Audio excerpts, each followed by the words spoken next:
Bonjour à tous, c'est une joie de vous retrouver sur le plateau de Vitamine B, B comme Bible, un temps où on échange autour de la Bible. Aujourd'hui sur mon plateau, j'invite Laurent Balziguer. Bonjour Laurent. Bonjour Sylvain. Tu vas bien? Très bien, merci beaucoup. Très heureux d'être en ta compagnie. Super.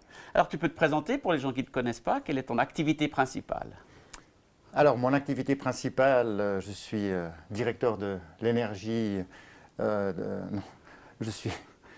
J'étais directeur de l'énergie du Canton de Vaud, mais maintenant je suis le directeur de la Société électrique des Forces de l'Aubonne depuis près de 2 ans. Voilà. Puis c'est un métier qui te plaît, qui te passionne?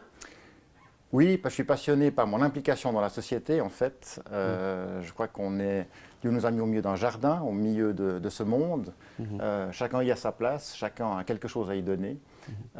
Donc j'ai fait une formation d'ingénieur en environnement. Et puis j'ai toujours été intéressé à faire en sorte de prendre soin des autres et de la création. Et puis maintenant, je suis très impliqué dans tout ce qui est transition écologique, énergétique aussi. Donc tu es ingénieur, mais tu te considères peut-être un peu comme un jardinier? Absolument, Ouais. absolument. Parce que je crois que chacun de nous est comme une fleur. Je crois que Dieu, justement, a fait ce beau jardin, cette belle création, a mis des animaux, des êtres humains. Et puis, je crois que c'est important de chercher à mettre nos compétences, nos dons au service, bien sûr, de Dieu, mais finalement des autres, parce que Dieu se retrouve en chacun de nous, et aussi au milieu de la création où il a mis sa patte et où il continue de mettre sa patte, finalement. C'est pas une trop lourde responsabilité? Tu n'es pas le seul, hein, mais... Non, justement, parce qu'elle est partagée, et je crois que c'est ça qui est beau. Et j'aime aussi cette image du corps, hein, nous sommes un corps, le corps de Christ. Et finalement, chacun a sa place et chacun a son rôle. Il ne faut pas que les yeux veuillent faire le travail du pied. Hein. On est chacun complémentaire, en fait. Et je crois que le plus beau dans la vie, c'est de trouver cette place qui est la nôtre, ce qu'on peut accomplir, ce qu'on est appelé à accomplir. Puis semble-t-il, tu l'as trouvé. Oui, alors il y a plusieurs facettes. Hein. La vie ne Évidemment. se résume pas à la vie professionnelle. Je suis Évidemment. aussi un mari, un papa, quelqu'un d'engagé dans la société. Aussi, je m'engage aussi dans ma commune. Je suis vice-président du conseil, dans différentes associations. Donc je crois que la palette est multiple. C'est ça. Mais oui, c'est important d'être impliqué là où on se trouve. Et puis la Bible, c'est un livre que tu connais. Alors, Un petit peu. Oui, alors... pour moi, c'est une des références, parce que c'est quelque chose, c'est la parole de Dieu qui est là, qui est vivante, qui se révèle chaque jour. Donc oui, elle est importante, elle doit être éclairée par l'esprit et aussi par ce qu'on partage avec les autres. Donc c'est pas, et on y viendra tout à l'heure, je pense, c'est pas un livre de loi, mais c'est une parole vivante et elle prend vie finalement quand elle est éclairée par l'esprit et aussi par le dialogue et le partage qu'on peut avoir les uns avec les autres. Donc tu as choisi un verset à partager avec nous, c'est lequel? Alors, c'est le psaume 42, 6, mais qui se retrouve 3 fois, aussi au verset 12 et puis dans le psaume 43. Donc, Alors je vais le il lire. doit être important vu qu'il est répété plusieurs fois. Super. 42, 6. À quoi bon me désoler? À quoi bon me plaindre de mon sort? Mieux vaut espérer en Dieu et le louer à nouveau, lui, mon sauveur et mon Dieu. Waouh, c'est une interpellation quand même forte. Hein? Ne pas se plaindre. Mais des fois, il y a des raisons de se plaindre. Oui, absolument. Il y a des raisons de se plaindre, il y a des raisons de se décourager. C'est ça. Mais j'aime ce verset parce que finalement, c'est vrai que Dieu ne nous a jamais promis une vie simple, facile. Et je crois que la Bible est pleine de personnages et la vie de Jésus lui-même n'a pas été simple. Les disciples non plus. Hein. On voit la persécution, on voit dans Marc aussi tout d'un coup Jésus, même les disciples, ils vont 2 par 2, ils reviennent, Jésus est occupé, ils prennent un bateau, ils ne dorment pas. Enfin, Ouais, une vie mouvementée. Aventureuse. Aventureuse, la vie de David aussi, et de tout le monde, de prophètes et du peuple d'Israël lui-même. C'est une vie qui n'est pas, pas simple. Un long fleuve tranquille. Oui. Et des fois, c'est vrai que moi, j'ai eu cette impression, et peut-être que j'ai reçu parfois, ou on a reçu, peut-être quand j'étais plus jeune, des enseignements. Ah, ben voilà, si tu crois en Dieu, tout ira bien. Tout ira bien, la vie sera facile. Et c'est vrai que je me suis peut-être un peu laissé embarquer dans ce côté-là, et tout d'un coup, quand les premières difficultés de la vie sont arrivées, des départs, peut-être des situations difficiles au niveau familial, tout d'un coup, alors là, je me suis senti complètement démuni. Je me suis dit, mais est-ce que Dieu me trahit? Ce que j'ai cru était faux. Exactement, est-ce que ce que j'ai cru était faux? Ouais. Et puis ces versets, enfin les psaumes en particulier, je trouve magnifique comme David et les autres psalmistes finalement crient à Dieu, donc j'ai crié à Dieu. Oui. Je crois que c'est important de partager sa souffrance, son incompréhension, comme les psalmistes nous y invitent. Oui. Et c'est vrai qu'après, on fait le même chemin qu'eux. En criant, finalement, Dieu d'une certaine manière répond, et souvent il répond en nous donnant cette paix, cette présence, et c'est ça qu'il nous a promis finalement, c'est d'être là. Et finalement, on recherche justement ce qui est dit là un peu. On voit qu'il est notre sauveur, notre Dieu, donc il est ce fondement, cette source du salut. Moi j'aime bien ce salut comme étant quelque chose de complet. C'est le pardon, c'est la vie, c'est la guérison. Magnifique. Ce shalom plein, donc vraiment, on peut tout recevoir en lui en fait. C'est pas juste le côté spirituel. Non, c'est pas juste le côté spirituel. Religieux. C'est vraiment cette plénitude en fait quand on se sent découragé, quand on se sent démuni, quand la vie va pas comme on le pense. Oui. Finalement, tournons-nous vers lui. Cherchons en lui ce fondement, cette fondation, comme justement tellement de personnages bibliques l'ont fait avant nous. Et puis on voit que là, alors tout d'un coup, ça permet, comme on le voit souvent dans les psaumes, de voir la vie autrement. Ça n'enlève pas la difficulté, il y a une autre perspective, exactement. Une perspective qui va au-delà de notre vie, même ici-bas.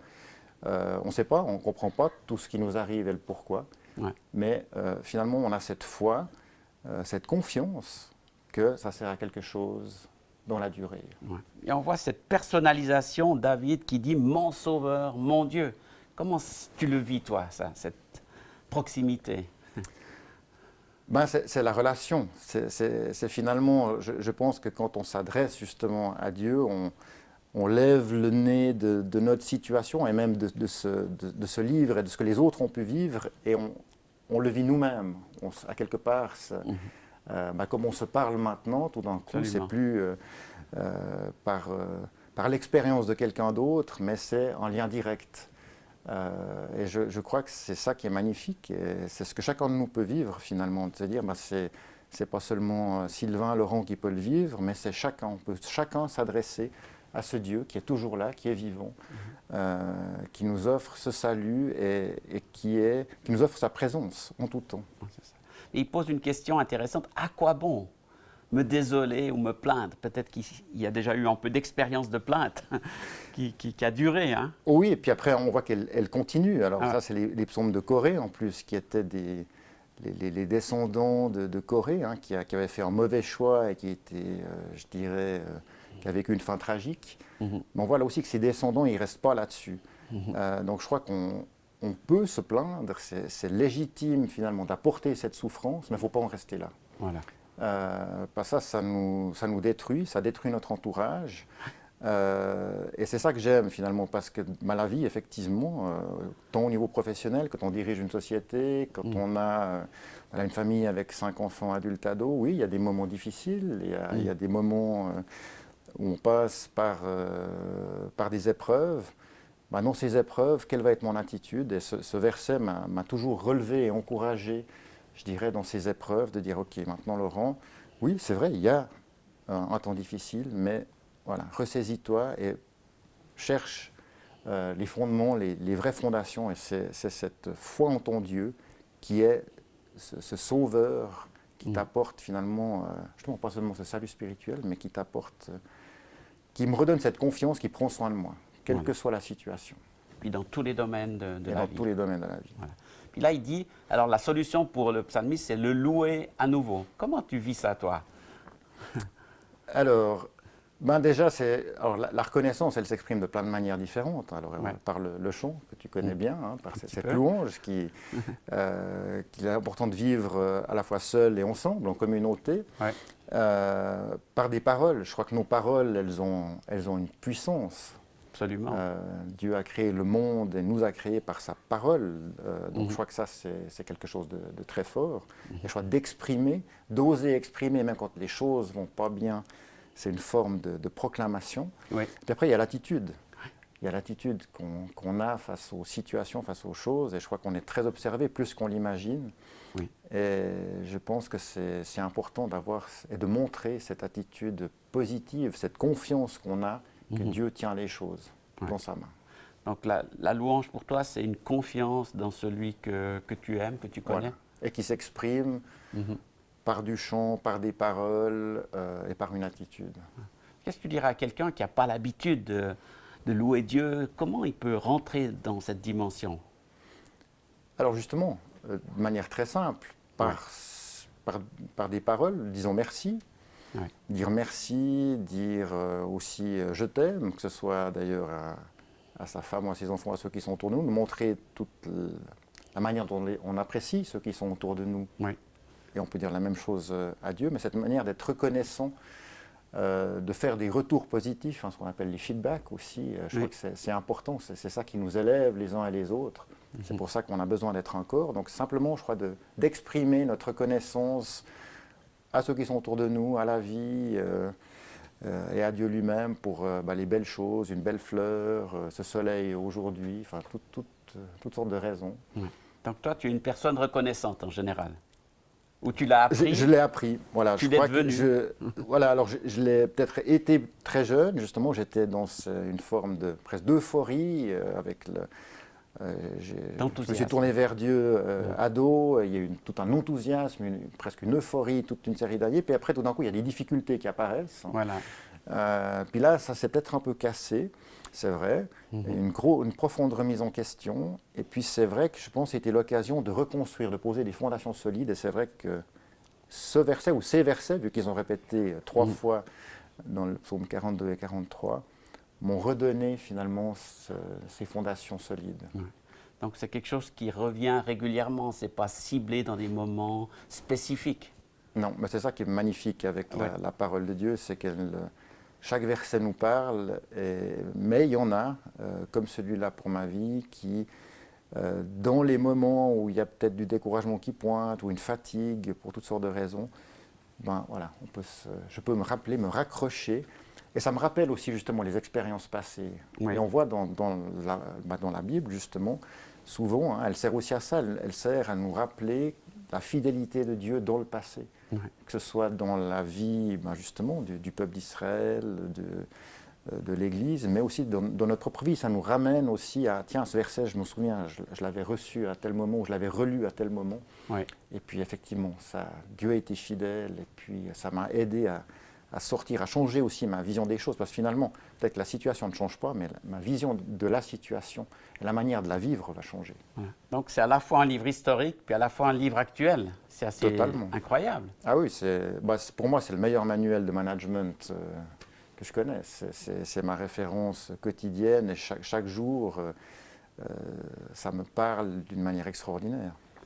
C'est intéressant que tu utilises cette image du management. Donc la Bible, elle sert dans tous les secteurs de la société, pas juste dans le dimanche et le religieux.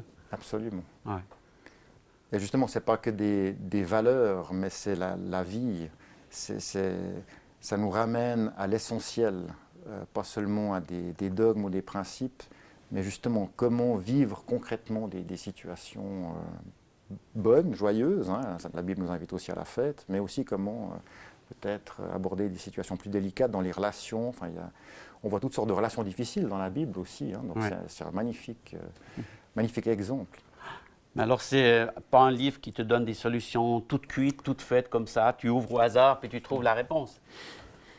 Alors exceptionnellement, ça peut. Je pense que là aussi, Dieu est tellement au-delà de tout. Il peut utiliser ça parfois dans certaines situations, mais non, sinon, je pense effectivement, c'est une parole qui se révèle, alors des fois justement des modes, des situations qui nous parlent. Moi, ce que je trouve magnifique, c'est qu'il y a Dieu se révèle de toutes sortes de manières. On peut des fois lire ou écouter. Moi, j'aime beaucoup écouter la parole de Dieu maintenant. Quand je conduis ou quand je fais des exercices ou peu importe les situations, mais écouter la parole. Et puis peut-être sur le moment, voilà, on a entendu quelque chose et puis tout d'un coup dans la journée, il y a un événement qui nous raccroche à cette parole. Et puis on fait le lien et puis tout d'un coup elle prend toute une dimension et puis elle nous aide ou elle m'aide dans une décision à prendre, dans une situation avec un collaborateur ou toutes sortes de situations possibles. C'est magnifique. Merci beaucoup pour cet échange, Laurent. Mais merci à toi, Sylvain. Et j'aimerais dire à tous ceux qui nous suivent que vraiment la Bible, c'est un livre qui parle, c'est un livre qui est actuel, c'est un livre aussi qui peut vous guider, vous inspirer, même dans le management ou dans des situations professionnelles. Et c'est passionnant de vivre avec Dieu, alors on vous encourage à nous suivre, mais surtout à suivre ce que la Bible vous dit et comment elle vous enseignera pour les décisions à prendre. À une prochaine, pour une prochaine émission Vitamine B.